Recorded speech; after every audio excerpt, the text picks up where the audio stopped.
მოგესალმებით ძვირფასო ტელემაყურებლებო, ერთიანი მშვიდობიანი კავკასია კვლავ ეთერშია. დღეს ჩვენ ვისაუბრებთ ჰერეთზე, ანუ აზერბაიჯან-საქართველოს ურთიერთობებზე და წარმოგიდგენთ სტუმრებს ჰერეთიდან ბატონი მამუკა მუსაევი დათუნაშვილი, გივი ისმაილოვი თამაზაშვილი, რომელიც გახლავთ სოხუმის უნივერსიტეტის მეოთხე კურსელი და სერგო კერესელიძე, რომელიც გახლავთ საპატრიარქოს პრეს-ცენტრის თანამშრომელი. მანამ ვისაუბრებდეთ ჰერეთის ისტორიაზე და ალბათ რამდენჯერაც მოგეცემა ამის შესაძლებლობა, იმდენჯერ გავიხსენებთ ჰერეთს საქართველოს ისტორიის კონტექსტში. შეიცვალა თუ არა რაიმე ორი სახელმწიფოს დამოკიდებულებაში და როგორ აისახა ეს ჰერელებთან მიმართებაში? ამჯობად მოგესალმებით. შეიცვალა, რა თქმა უნდა, უფრო შეიცვალა საქართველოს მხრიდან. ყურადღება აღარ არის საერთოდ. მაგალითად, იმითი გამოიხატება, რომ სკოლებში თავიდან რომ ჩამოდიოდა უფრო მეტი წიგნი, დღესდღეობით აღარ არის იმდენი წიგნი, იმდენი დახმარება. მაგალითად, ეკლესიები მაგას ვიტყვი. მარტო გიორგობას როცა არიღია და მივდივართ ეკლესიაში, კახში მივდივართ. ნუ როცა ლოცვა გვინდა. ყველას ოჯახში, ვინც ვართ მართლმადიდებლები, სალოცავები. მოვიკითხე ჩვენთვის ოჯახში გაკეთებული ესე, ეკლესია არის მარტო გიორგობას 6 მაისს და ნოემბერში. და ისე კი საქართველოს მხრიდან რაც შეიცვალა, საქართველოს ჩვენი თაობა. ამას ვიტყვი, რომ საერთოდ აღარ გვიცნობ საქართველოში. არ ისწავლება არაფერი. ჰერეთზე სკოლებში გარდა იმისა, რომ თუ არ ჩავთვლით ერეკლემეფე და ინგილოქოს. მაგის მეტი არაფერი არ ისწავლება საქართველოში. და დღევანდელი თაობას რო კითხო, ვინ არიან ჰერეთში საინგილოში, არაფერი არ იციან ამაზე.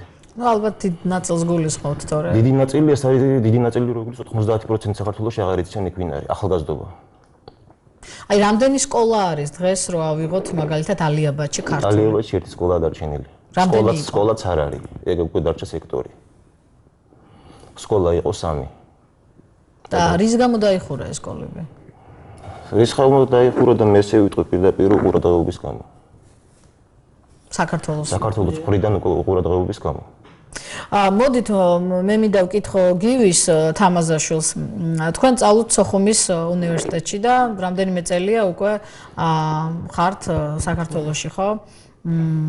თქვენ რას იტყოდით? სად როგორ ხედავთ აი ამ პრობლემის მოგვარებას და პრობლემა სახეზეა? დიახ, პრობლემები კიდევ იწყება, ყურადღებიდან იწყება ყველაფერი.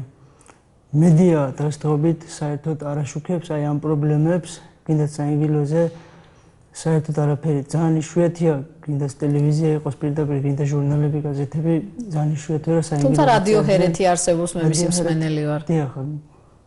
და ასე ყურადღებიდან გამომდინარე ეს ყველაფერი. კარგით, მაშინ ესე დავსვათ კითხვა, თქვენ მშვენივრად საუბრობთ ორივე ქართულად. აი, როგორ ინარჩუნებთ, არ მინდა მაღალფარდოვანი სიტყვა იყოს, მაგრამ საკუთარ იდენტობას როგორ ინარჩუნებთ აი ესეთ საკმაოდ რთულ გარემოცვაში? ჩვენი ინარჩუნებთ, ჩვენ თუ შევინარჩუნოთ, ყველა შევინარჩუნებს. ქართველები ვართ, უნდა შევინარჩუნოთ. ხო, აი როგორ ხდება? თუ კი არ არის ლაპარაკობთ ქართულად, დავდივარ ქართულ სკოლაში, დავამთავრე ქართული სკოლა ესე. თუმცა ყველა ასე არ არის. ყველა ასე არ არის, რა თქმა უნდა, მაგრამ ვინც ვართ, იმათ მაინც შეგვიძლია რომ ეს გავაკეთოთ.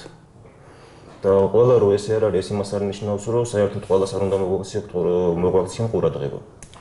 თუ დღესდღეობით 50% აღარ იძახის რომ ისე რო ქართველია, ის 50% და 30% ხო ვართ დარჩენილები. ჩვენ გვჭირდება ის ყურადღება.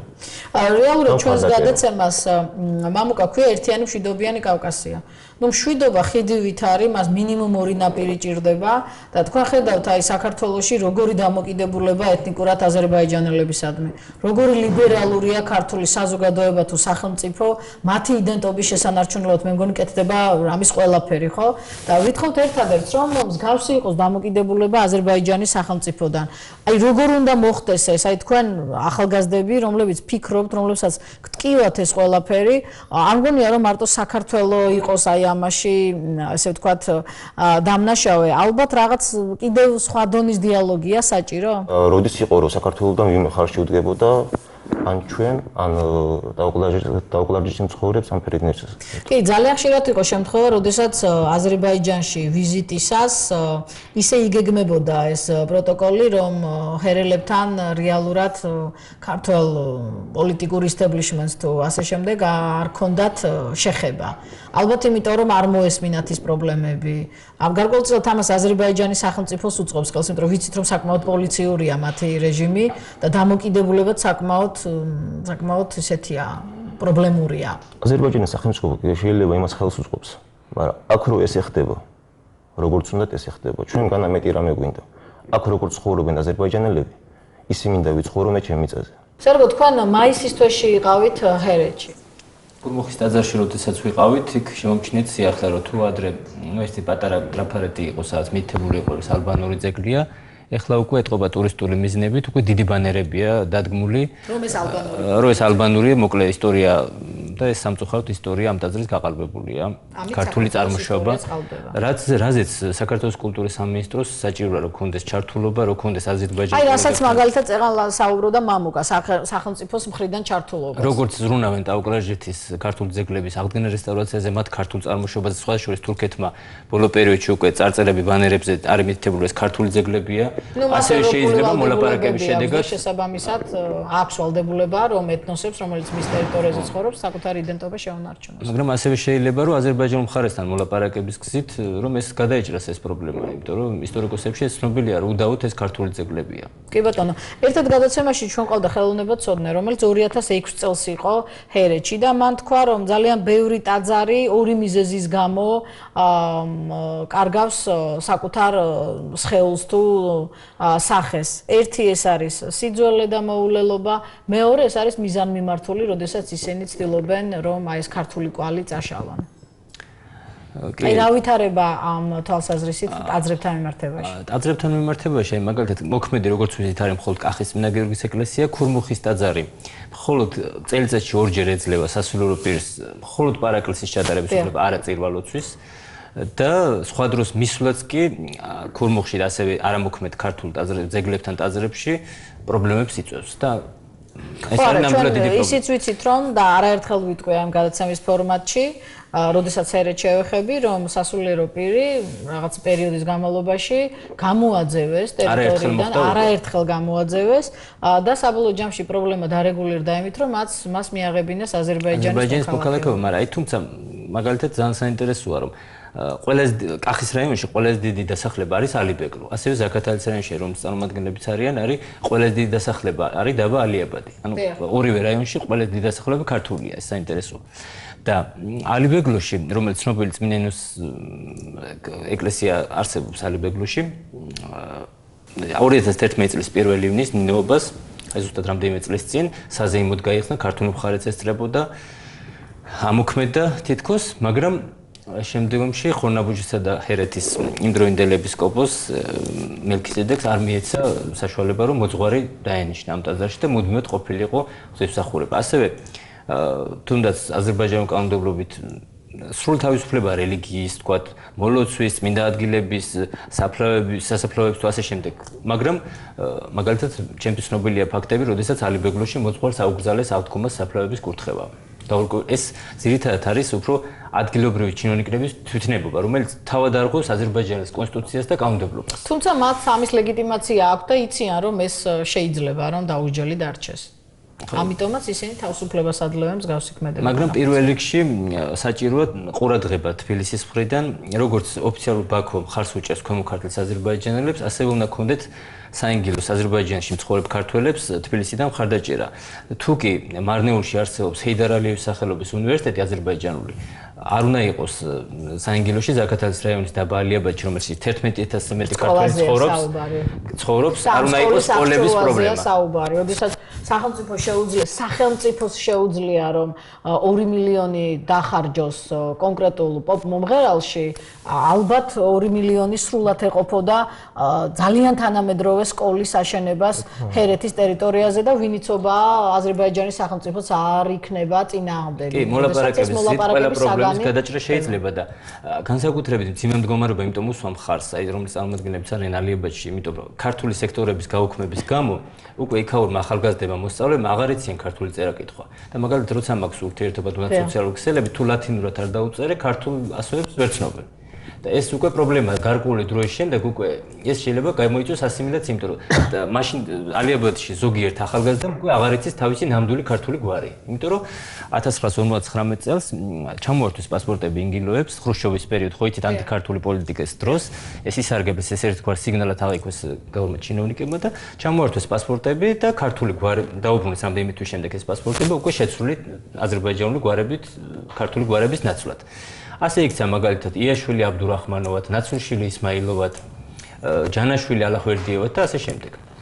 რეალურად, როდესაც აი ამ რეჟიმში საუბრობთ და აგერ ადამიანები საუბრობენ ჰერეთში არსებულ პრობლემებზე, ერთის მხრიდან აზერბაიჯანის მხარეზე, რომელსაც რაღაც კეთილნება უნდა გამოიჩინოს, რომ ისე მოექცეს თავის მოქალაქეებს, როგორც საქართველოში აზერბაიჯანელებს ექცევიან, მაგრამ ვინმე შეიძლება იფიქროს, რომ ეს არ უწყობს მსგავსი საუბარი და რიტორიკა არ უწყობს ხელს სახელმწიფოებს შორის კეთილ მეზობლობას და სახელმწიფოებრივ ურთიერთობებს, მაგრამ ძველი თქმულების არ იყოს, როდესაც ხუთკუნჭულა კლავს წყლის სურვილით გველოშაპს, ის ბოლოს კითხავს, რომ რა თავს აჭრის, რაღაც ბევრი თავი აქვს აჭრის, ეკითხება, რომ რა გინდაო და წყალიო და დალიე მერეო, იქნება ანუ სახელმწიფო, რომელიც იტყვის, რომ სურს თავის ქართველებს შეუნარჩუნოს იდენტობა, სკოლაზეა საუბარი, ქართულენოვან სკოლაზეა საუბარი და საუბარი არის რაღაც მედიის თავისუფლებაზე, ხო?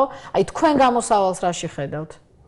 პირველ რიგში გამოსავალი ისაა, რომ მაგალითად ახალგაზრდობის მხრიდან ყურადღების გამოჩენა. მაგალითად ესეთი შემთხვევა ყოფილა, რომ აქედან ჩამოდიან ახალგაზრდობა, ჩემთან სოფელში რო ჩამოდიან, უკვირთ, რომ ჩემ სოფელში ვლაპარაკობთ ქართულად. ეს პირველ რიგში არის საწყენი, იმიტომ რომ ეგ კი არ უნდა უკვირდეთ, ეგ უნდა უხაროდეთ. და მეორე რიგში ალბათ სიხარულისგან უკვირთ. რო არიციან მაგიტო უკვირთ. და მეორე რიგში მე მიხარია, რომ უკვე გაიცნეს. და ეს ყველაფერი იქიდან მოდის, რომ სკოლაში არაფერი ისწავლება, ოჯახებში არაფერს ასწავლიან ჩვენს მხარეზე. და პირველ რიგში ახალგაზრდობა სხვა რამეს არ ვიტყვი, მაგას ვიტყვი, რომ ხვალანზე მთავრობა რო შეიცვლება. აი ჩვენი თაობის ხალხი რო მთავრობაში მოვა, იმათ რა უნდა უთხოვოთ ჩვენ, როცა საინგილოზე არაფერი ეცოდინებათ ჰერეთზე. და კიდევ ერთი ელემენტარული პრობლემა მინდა პრობლემას მინდა ვისაუბრო აი წიგნებზე. ჩემი ძმა სწავლობს მე-7 კლასში ქართულ სექტორში და მე ვყიდულობდა ვგზავნე ხოლმე წიგნებს. და ესეც არის პრობლემა. ხო, ბუნებრივია. საზღვარზეც გადატანაც პრობლემაა. საზღვარზე გადატანაც გარკვეულწილად პრობლემაა. ანუ მაინც სახელმწიფოს ჩარევა არის მნიშვნელოვანი და არა კერძო პირების მხოლოდ, იმიტომ რომ ეს უნდა დარეგულირდეს სხვა დონეზე. იგივე ახლა წიგნების თემა, ეს მესმის უკვე ბოლო 10 წელია, რომ ჰერეთში ქართულ სკოლებს ელემენტარული პრობლემაა. შეუძლიათ რომ ეგ მაინც გააკეთონ, რომ წიგნის პრობლემა არ ქონდეს მოსწავლეებს. არა, თან მეორეც არის, რომ იქ არ ტარდება კვლევები, იქ არ ტარდება მაგალითად ექსპედიციები, არ ტარდება შერეული კონფერენციები. ეს არის აუცილებელი. კეთილმეზობლობა არ გულისხმობს იმას, რომ ყველაფერზე თვალი დახუჭო, ხო? კეთილმეზობლობა გულისხმობს იმას, რომ დამოკიდებულება კეთილგანწყობილი უნდა იყოს და როცა შენი მოქალაქე ითხოვს, რომ მას სურს ერთი ქართული არხის ხილვა ტელევიზიით. ეს არ უნდა იყოს პრობლემა დღეს. ეგ მართალია რომ და იყოს და დასწრებით ყველაზე დიდი პრობლემაა ის არის რომ ეკლესია და სკოლები. დიახ. ეკლესია და სკოლა. არხის გარეშე შევინარჩუნებთ ენას, მაგრამ სკოლის გარეშე ვერ.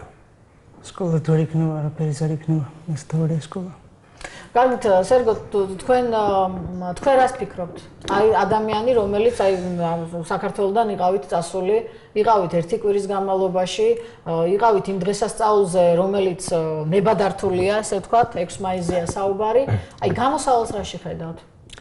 რომ ეს არ იყოს პათეტიკური. პირველ რიგში, სადაც არის ყველაზე უფრო მძიმე მდგომარეობა სკოლების მხრივ, უნდა დავეხმაროთ პირველ რიგში ზაქათალის რაიონის დაბა ალიაბადის სკოლებს, იმიტომ რომ იქ 11000-ზე მეტი ქართველი სკოლა, 10,000-ზე ქართველია საუბარი და ერთი სექტორი ამ ხილას 11, მაგრამ ნუ და ყოველ შემთხვევაში მინიმალური თქვი.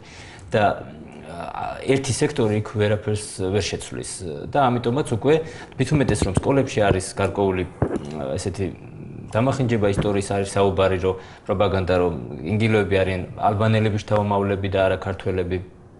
თვითონ ტერმინთან მიმართებაშიც გაორება აქვთ. კი არა, საინგილოსთან მიმართებაში. ყოველ შემთხვევაში, როგორც ტაძრების ალბანიზაცია მოხდა, ასე თქვა, ალბანურ ძეგლებად გამოაცხადეს განსაკუთრებით ამ ყარაბაღის ომის შემდეგ ყველა ქრისტიანული ძეგლი სომხეთთან დაპირისპირების კონტექსტში, ამიტომ ქართული ძეგლებიც მიაყოლეს და ალბანურ ძეგლებად გამოაცხადეს. რას თვითონაც იციან ხა რეალურად, მაგრამ სამწუხაროა, რომ აი ეს ტრაფარეტები, უცხოელი ტურისტები, როცა ჩადიან, ნახულობენ ქურმუხს ან სხვა ტაძრებს, მათ ეს გონიათ ალბანური ძეგლები და არა ქართული. ალიაბადის ქართველების ზოგადად საინგილოს და კონკრეტულად, სადაც ქართული სკოლების პრობლემა ყველაზე მეტად არის დაბა ალიაბადის ქართველების მხარდაჭერა, იმიტომაც არის საჭირო. რომ ასიმილაცია უკვე ჯერ კიდევ საბჭოთა აზერბაიჯანის დროს დაიწყო, რო არ ვისაუბროთ ლეკიანობის პერიოდზე. და აი მე მაგალითად თან მაქვს 1970 წელს გამოცემული წიგნი გიორგი ჩანგაშვილის საინგილო, სადაც იმ დროს სხვა სიტუაცია იყო, ბევრი ქართული სოფელი, სადაც მაშინ ქართული ენა შენარჩუნებული იყო, დღეს უკვე დავიწყებული აქვს ქართული ენა და ეს მინდა ეს პატარა ამონარიდი წაგეკითხოთ. საინგილო ზოგიერთ სოფელში ქართული ენა მთლიანად დავიწყებულია. სოსკანი, ლალაფაშა, ფალდარო, ყანდარი, ვერხვიანი სხვათა შორის ამ სოფელს ვერხვიანს 1992 წლიდან აზერბაიჯანულმა ადმინისტრაციამ ბეჰმეთლი უწოდა. გოგამი, ბელაქანი და სხვა. ზოგში ქართული მარტო მოხუცებმაღა იციან. ჰენგიანი, აფანახში, სხვა შორის ჰენგიანშიც ქართული სკოლა არსებობდა, მაგრამ ხრუშჩოვის პერიოდში დაიკეტა და დღეს უკვე ქართული ენა დავიწყებულია ზოგიერთი მოხუცის გარდა. არის სოფლების, სადაც ქართული მხოლოდ ბავშვებმა არ იციან. ძაგამი, თასმალო, ანუ უფროსმა თაობამ იცოდა და ბავშვებმა არ იცოდნენ, მაგრამ დღეს უკვე აღარავინ აღარ იცის, ალბათ ორიოდე მოხუცის გარდა. და დანარჩენ სოფლებში კი დღესაც ქართულად ლაპარაკობენ ალიაბადი მოსული და ეთითალა. და სამწუხაროა, რომ ეს პროგრესირდება. ანუ დინამიკაში ჩვენ ხედავთ, რომ ეს არის 1970 წელი, 2006 წელს საკმაოდ რთული ვითარება იყო, ხოლო 2016 წელს უკვე აი რასაც ყვებიან ჩვენი სტუმრები, ამიტომ დიახ. ვიტყვი და რაც შეეხება აქედან რომ ჩამოდიან. ეს მინდა თქვა, რომ მარტო კახში რომ ჩამოდიან, მარტო კახში არა ვართ ქართველები. ვართ ალიაბადშიც, მოსულშიც და ეთითალაშიც. მინდა ყურადღება მოგვაქციონ ჩვენც. კი, დიახ, სიმართლე რაც დასწრებით. კახში ჩამოდიან და ზაქათალა ბელაქანი ყურადღების გარეშე რჩება. ესედაც არ არის ყურადღება, მაგრამ აი რაც არის მარტო კახზეა. ზაქათალა ბელაქანი საერთოდ უკვე დღესდღეობით კახი უფრო ადვილად არის ვიდრე ჩვენ, მაგიტომ მინდა მეტი ყურადღება უფრო ჩვენკენ იყოს. რომ დახმარება ხალხს უფრო ჩვენკენ უნდა. არა და სანამ კახში ჩავართ, მანამდე უნდა გავიაროთ ბელაქანი და ზაქათალა და ალიაბადი მათ შორის. გზად არის. კი. ეხლა ჩვენ მედიაზეც ვსაუბრობთ, იმიტომ რომ მედია ძალიან ქმედითია. თვითონ ეხლა აზერბაიჯანი გადადის ციფრულ მაუწყებლობაზე და მე იმეც ვიტოვებ, რომ ისინი ამ ქართულ არხს, რასაც უყურებენ ქართველები, ასე ვთქვათ, არ დაბლოკავენ და ხელმისაწვდომი იქნება ჰერელი ქართველებისთვის. ალბათ დრო არა, ადამიანები მოიტანენ იმას, რომ დამოკიდებულება შეიცვლება, იმიტომ რომ თანდათან ნამდვილად დინამიკაში ვხედავთ, რომ დამოკიდებულება ნამდვილად იცვლება. უბრალოდ როგორც ჩანს, დროთა განმავლობაში მეტია საკეთებელი საიმისოთ, რომ ჩვენ აქ არ არის საუბარი, რომ საზღვრები გადაიხედოს, აქ არის საუბარი იმაზე, რომ იდენტობას არ აქვს თვითონ საზღვრები, მით უმეტეს 21 საუკუნეში ციფრულ ეპოქაში ადამიანს შეუძლია რაღაც სულ სხვა კონტინენტზე ცხოვრობდეს, მაგრამ ის ინარჩუნებდეს თავის ქართველობას. აი ამაზეა საუბარი. აი ეს არ უნდა დაიბლოკოს რაღაც პოლიციური რეჟიმით. ეს არის ენაზე ხელმისაწვდომა, ეს არის მედიაზე ხელმისაწვდომა, ეს არის რელიგია აღსარებლობაზე. შესაბამისად, ვფიქრობ, რომ მეტი ალბათ სოციალური გმირობაა საჭირო. აქედან რომ ჩამოდიან კახში რომ მitten გადაღება თუ ტელევიზია რაც იქნება. მარტო რომ კახს აჩვენებენ, იმ 80% რო არის საინგილოში ვინ არიან, იმ 20%-მა როცა იცის რომ საინგილო არსებობს, იმათ მას იციან რომ მარტო კახი. კი. არა და თან მე არ შემიძლია დღევანდელ გადაცემაში არ ვისაუბრო ნიკა ყიყიშვილზე, რომლის ოჯახი გვერდში უდგას, რამის ელჩად არის ქცეული ეს ოჯახი და გვერდში უდგას ქართველებს თბილისიდან ჩასულებს, რომ ყველანაირი კომფორტი შეუქმნან საიმისოთ, რომ მათ შეძლონ რეგიონში შესწავლა მდგომარეობის. ეს იქნება რა ქვია იმას დღესასწაულები თუ რაღაცა ქართული ძეგლების მონახულება, ასე რომ მე არ შემეძლო რომ ამ ოჯახისთვის ჩვენი ეთერის საშუალებით არ მეთქვა მადლობა. ასე რომ ძალიან დიდი მადლობა მინდა გითხრა დღევანდელი სტუმრობისთვის. იმეც ვიტოვებ რომ აზერბაიჯანის სახელმწიფო კეთილნებას გამოიჩანს და ციფრულ მაუწყებლობაზე გადასვლისას არ დაბლოკავს ქართულ არხებს და განსაკუთრებით საპატრიარქოს არხს, რომელსაც ძალიან დიდი მაყურებელი ყავს ჰერეთში. მე კი შეგახსენებთ რომ ეს იყო გადაცემა ერთიანი მშვიდობიანი კავკასია და მშვიდობა იყოს კავკასიაში. მომავალ შეხვედრამდე.